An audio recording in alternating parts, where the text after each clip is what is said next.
안녕하십니까 믿음의 형제자매 여러분.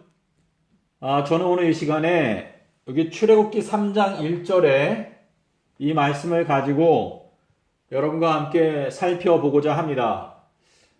좀 읽어보겠습니다. 모세가 그 장인 미디안 제사장 이드로의 양무리를 치더니 그 무리를 광야 뒤편으로 인도하여 하나님의 산 호렙에 이르매.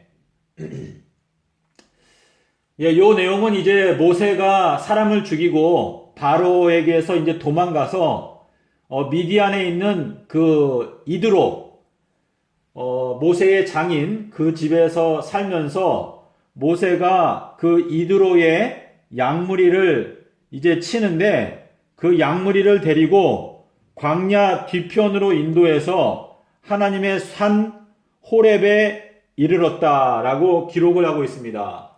이 내용을 저희가 좀 자세하게 살펴보면 이 속에 놀라운 의미가 들어있다는 것을 알게 됩니다. 자, 여기에 보시면 모세가 있는데요. 모세라고 하는 뜻은 물에서 건져냄을 받았다. 물에서 건져냄을 받았다라는 뜻인데, 모세가 어렸을 때에, 아기 때에 남자아이를 다 죽이라고 했을 때 이 아기 모세를 갈대 상자에다 넣고 그 다음에 역청으로 바른 다음에 물 위에다가 띄워놨을 때 바로의 공주가 와서 모세를 구해 주었습니다. 이 물이라고 하는 것은 심판을 나타냅니다. 하나님의 심판. 그래서 노아 홍수 때에 이 물이 와서 모든 사람을 다 휩쓸어 갔습니다. 그래서 이 물은 하나님의 심판을 나타내는데 예수님께서 말씀하시기를 너희가 물과 성령으로 거듭나지 아니하면 너희가 물에서 건져냄을 받아야 된다. 그래서 이스라엘 백성들도 홍해에서 모두 다 침례를 받았다. 그 홍해의 그 물은 하나님의 심판하시는 물결인데 그 물결을 통과해서 나왔다. 구원을 받았다. 그래서 이스라엘 백성 전체가 다 모세와 같은 경험을 한 것입니다. 그래서 이 물이라고 하는 것은 하나님의 심판이고 이 하나님의 목소리를 많은 물소리와 같다라고 말했는데 그것은 우리 모든 인류가 죄를 지어서 사실상 저희가 다 지금 물에 빠져 있는 것과 마찬가지입니다. 그런데 전능자의 목소리가 우리들의 귀에 들리게 될 때에 우리가 그 물에서 건져냄을 받아서 그 물에서 나오는 경험을 해야 저희가 구원을 받게 되는 것입니다. 그래서 베드로가 그 흉흉한 바다 그 위를 걸어갔습니다. 그래서 이 구원받는 자들은 이 하나님의 심판의 물, 성령의 물, 그 물에서 건져냄을 받아서 물 위로 걸어가는 그러한 경험을 해야 하는 것입니다. 그래서 이 모세는 이 물과 성령으로 거듭난 어떤 하나님의 지도자를 나타내는 말인 것입니다. 제가 다른 영상에서도 말씀을 드렸는데 침례 요한이 입고 있는 옷이 낙타 그리고 낙타 털 옷이다라고 되어 있는데요. 이 낙타라고 하는 이 단어는 젖을 떼다, 젖된, 또 하나님의 은혜, 하나님의 후대하심, 라는 이 히브리어 단어와 이 낙타라고 하는 단어가 똑같은 단어입니다. 그리고 이 털이라고 하는 단어는 이거는 소낙비, 또 빗방울, 이러한 의미를 갖고 있는 단어와 같은 단어인데 요 소낙비라고 하는 단어는 신명기 32장에 나와 있습니다. 여러분께서 히브리어 사전을 가지고 요 단어들을 확인해 보시면 왜 요한이 낙타의 털옷을 입고 있었는가? 이것은 뭐냐면 이 요한이라고 하는 이 인물은 하나님의 은총을 입은 젖을 뗀 사도 바울이 말하기를 내가 너희를 젖으로 먹이고, 그래서 우리가 단단한 식물을 먹는 어떤 그러한 장성한 분량에 자라나야 하는데, 이 요한은 젖을 떼고 소낙비 하나님의 성령의 어떤 은총을 입은 그러한 사람을 나타내는 것입니다. 그래서 여기에 이 낙타 털옷을 입었다라고 하는 표현이나 모세가 물에서 건져냄을 받았다라고 하는 표현이나 같은 맥락에 있는 것입니다. 그런데 이 모세가 그 장인, 이거는 법적 아버지죠. 법적 아버지.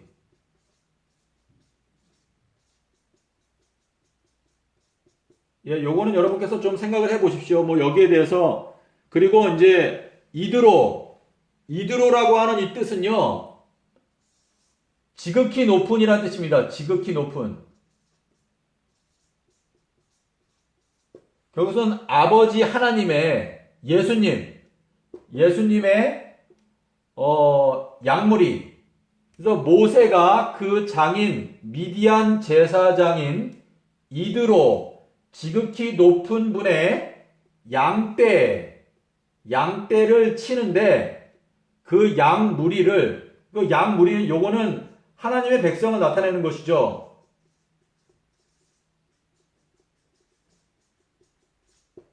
하나님의 백성을 치는데 광야 뒤편으로, 요 광야라고 하는 단어가요, 여러분께서 이 히브리어를 연구를 하셔야 됩니다.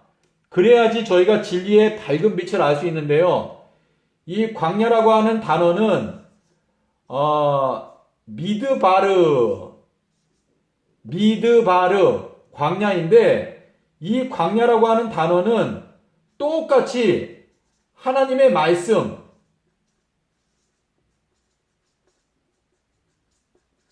그리고 또 이거는 푸른 초장,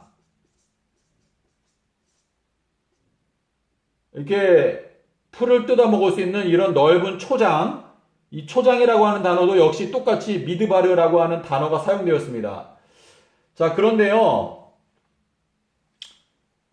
이 광야 뒤편으로, 요 뒤편이라고 하는 요 단어가 뭐냐면, 에스겔서 2장 10절에 보시면은요, 안팎으로 기록되어 있는,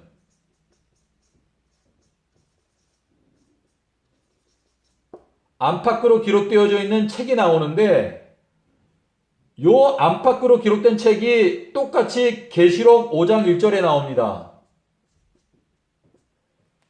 7인으로 인봉되어져 있는데 안팎으로 기록되어져 있는 책이 있죠. 요것이 다니엘서입니다. 다니엘서인데, 이 안팎이라고 했을 때 요 밖, 뒤쪽, 뒤편이라고 하는 단어가 요 단어랑 연관이 있습니다.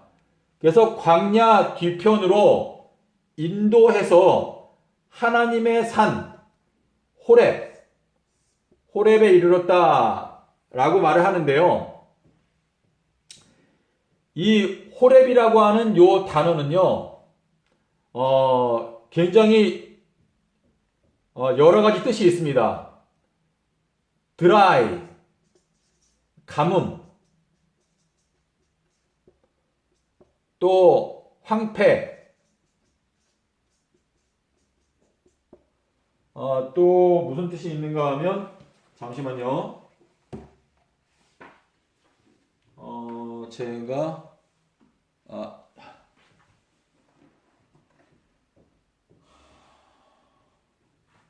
예. 이 호렙이라고 하는 이 단어는요, 단검, 짧은 칼, 이 단검이라는 뜻이 있고요. 칼이죠, 칼. 또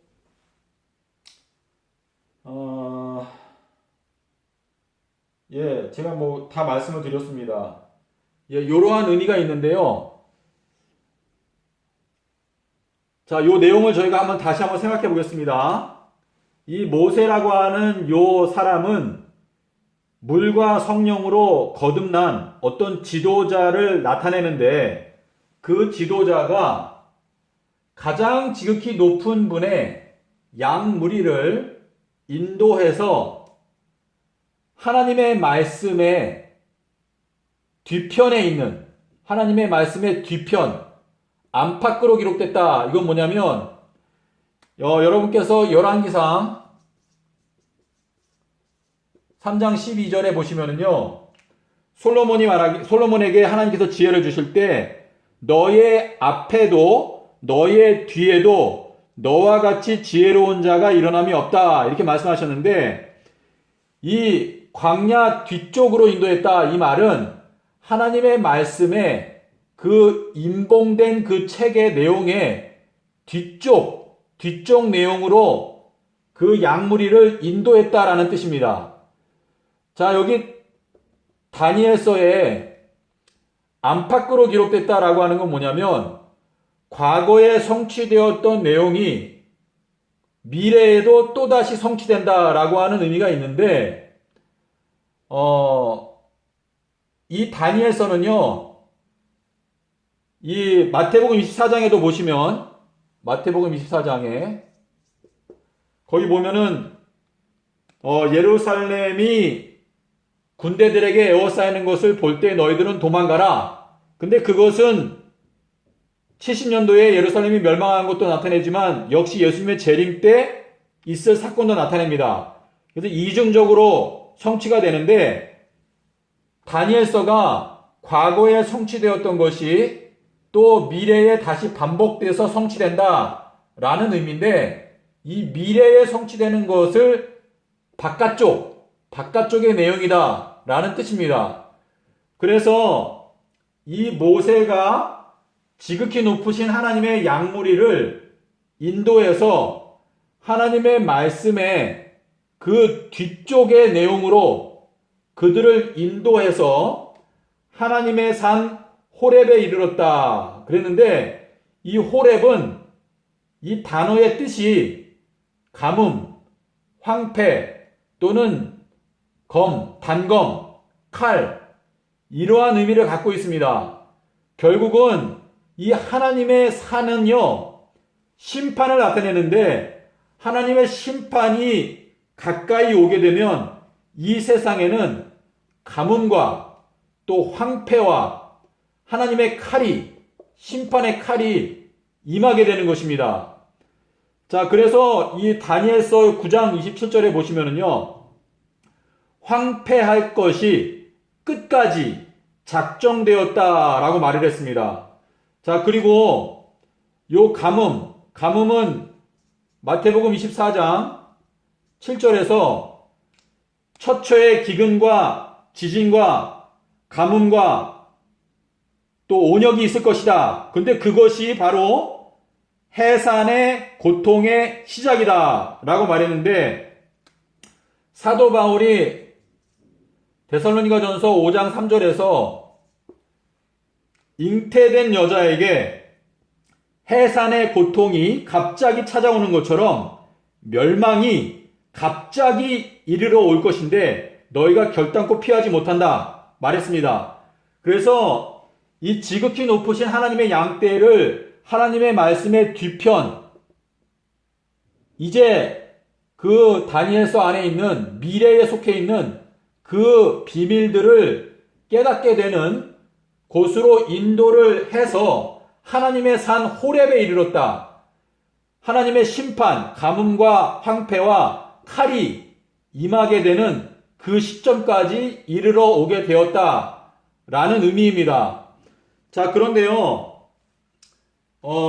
여기 히브리서 12장 18절부터 25절의 요 내용을 여러분께서 꼭 보시기를 바랍니다. 여기에서 말하기를 너희가 이른 곳은 이 호렙산, 옛날에 검은 구름, 천둥과 번개가 치던 이 두려운 호렙산, 이때 모세가 나도 심히 두렵고 떨린다라고 말했습니다. 왜냐면 이 호렙산에서 하나님의 임재가 있을 때 모든 백성이 정말 벌벌 떨었습니다. 그런데 너희가 지금 이룬 곳은, 우리들에게 하시는 말인데, 너희가 이룬 곳은 호렙산이 아니고 실제로 하나님의 시온산 예루살렘에 이르렀다라고 말을 하는 것입니다. 자, 이 성경 말씀을 제가 한번 히브리서에 있는 말씀을 좀 여러분께 낭독을 해드리겠습니다.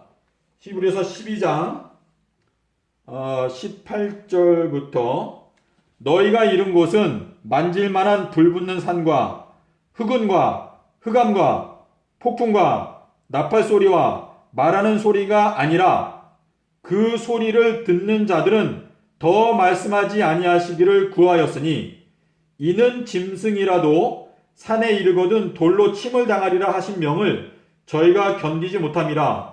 그 보이는 바가 이렇게 무섭기로 모세도 이르기를 내가 심히 두렵고 떨린다 하였으나 그러나 너희가 이른 곳은 시온산과 살아계신 하나님의 도성인 하늘의 예루살렘과 천만 천사와 하늘에 기록한 장자들의 총회와 교회와 만민의 심판자이신 하나님과 및 온전케 된 의인의 영들과 새 언약의 중보이신 예수와 및 아벨의 피보다 더 낫게 말하는 뿌린 피니라.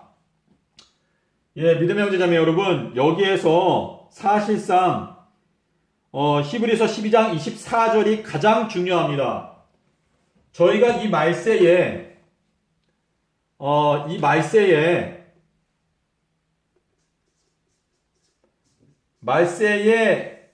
깨닫게 되는 기별, 새 빛. 이 새 빛은요, 어린 양의 뿌린 피입니다. 피. 우리가 이 말세에 지난 2000년 동안 사람들이 깨닫지 못하고 도무지 올바로 깨닫지 못했던 기별이 바로 이 어린 양의 피의 기별입니다. 그런데 이 피의 기별의 한 가운데에 무엇이 있는가 하면 바로 큰 안식일.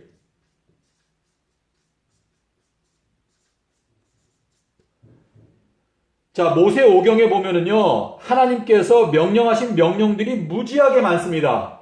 그런데 그 많은 명령들 가운데서 어린 양의 피, 이 피로 제정된 계명은 딱 하나밖에 없습니다. 새 언약과 옛 언약을 저희 기독교가 지금 구분을 하지 못하고 있는데, 이 피의 언약, 새 언약.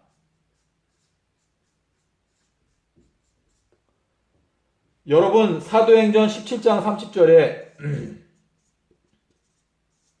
보시면은요, 너희가 알지 못하던 시대에는 하나님께서 허물치 아니하셨거니와 이제는 천하를 다 명하사 회개하라 하셨느니라 라고 말씀을 하셨는데요. 이 마지막 때에 우리가 반드시 깨달아야 하는 기별이 바로 하나님의 피로 기록된 계명, 이 하나님의 피로 기록된 계명이 큰 안식일입니다. 이것이 새 언약이고 이 큰 안식일이 큰 계명입니다.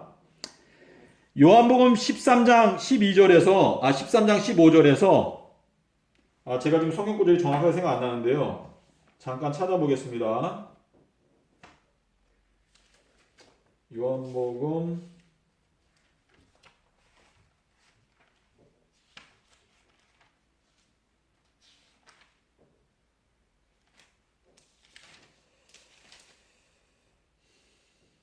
15장 13절입니다. 여러분, 이 말씀이 굉장히 중요하니까요. 꼭 보시기를 바랍니다. 사람이 친구를 위해서 목숨을 버리면 그것보다 더 큰 사랑이 없다라고 말했는데, 이 말씀은 예수님께서 십자가에서 보여주신 사랑이 가장 큰 사랑이라는 것을 말하고 있습니다. 십자가에서 비추어 나오는 그 가장 큰 사랑을 우리가 받고 깨달아야 하나님을 온 마음을 다해서 사랑할 수 있게 됩니다. 그래서 요 큰안식일이 예수님의 피로 기록한, 피로 제정한 계명이고, 이것이 유일하게 새 언약의 표징입니다.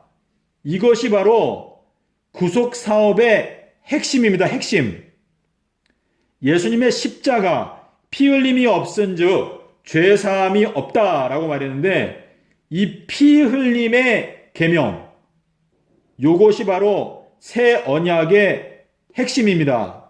그런데 기독교가 이것을 지난 1700년 동안 짓밟아 오고 있습니다.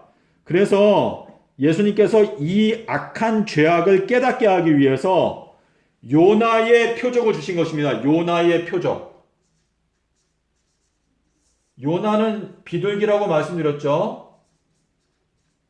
그래서 이 비둘기가 아가서에서 너의 눈은 비둘기 같구나. 너의 눈은 비둘기이다. 비둘기의 눈을 가졌구나. 라고 말했는데, 우리가 요나의 눈을 가져야 예언을 이해할 수 있습니다.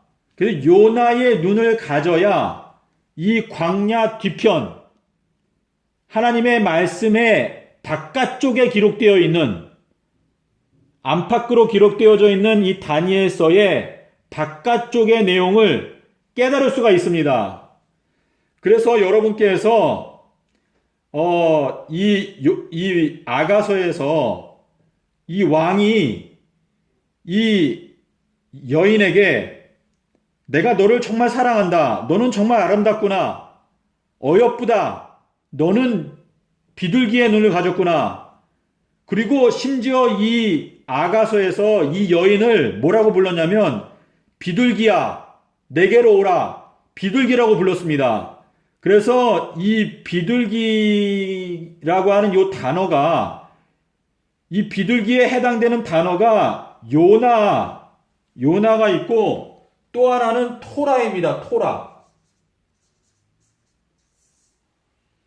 이 토라는 모세 오경을 나타내는데요. 우리가 이 말세에 여러분께서 말라기서 4장 4절일 것입니다. 여기 보시면은 내가 호렙산에서 모세에게 명한 율법과 법도를 너희가 연구하라 말씀하셨습니다. 그래서 여러분께서 이 진리를 반드시 깨달으셔야 합니다. 제가 이제 안식일 교단을 일깨우려고 7년째 얘기를 하고 있는데요. 예수님은 수요일에 십자가에서 죽으시고 일요일에 부활하셨습니다. 요 때가 30년도, 서기 30년도. 지금 여기 적은 요 내용 있죠? 요것을 여러분께서 반드시 확실하게 깨달아야 예언을 깨달을 수 있습니다.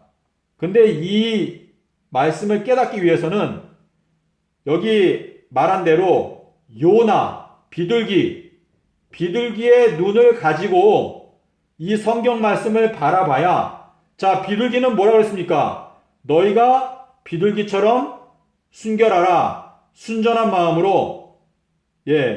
그래서 비둘기의 눈, 요나의 눈으로 예수님의 십자가 사건을 바라봐야 예수님이 수요일에 돌아가시고 일요일에 부활하신 것을 깨닫고 광야 뒤편으로 하나님의 말씀에 바깥쪽에 기록되어져 있는 내용으로 여러분이 인도를 받을 수 있습니다.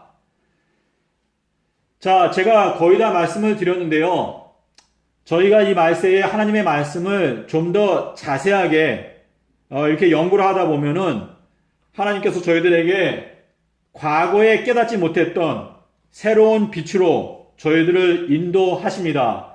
믿음의 형제자매 여러분, 저희가 이 말세에 하나님의 성령의 은혜가 지금 이 땅에 내리고 있습니다.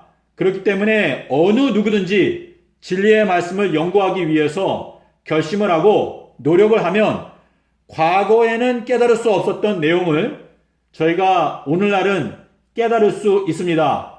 부디 여러분의 생애 가운데 진리의 빛이 환하게 비추어서 하나님의 은총을 입게 되는 여러분이 되시기를 바랍니다. 감사합니다.